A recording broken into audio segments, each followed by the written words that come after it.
can you explain how these economic data impact day-to-day kitchen table concerns of everyday Americans? In terms of the pocketbooks of households, I think the most obvious example is through the Federal Reserve. So the Federal Reserve has this dual mandate. It needs to control prices, so basically needs to control inflation, but it also wants to maintain maximum employment.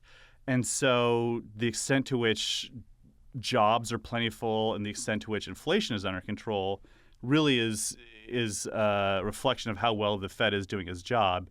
And the Fed is very data dependent. The Fed uses federal data as an input to making their decisions. And if this data is not credible, if it's not produced on time, the Fed can't make decisions as well as it would like. So that's kind of the first conduit for this data.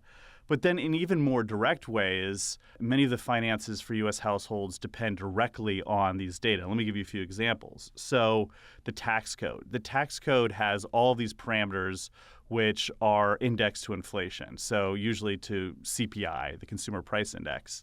For example, the extent to which the tax brackets increase each year depends on CPI. Also, things like contribution limits to 401ks, how much you can put away each year, are indexed to inflation or indexed to CPI.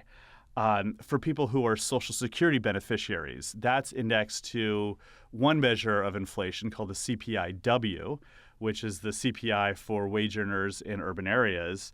And so for Social Security beneficiaries, how much you get each month directly depend on this federally produced measure.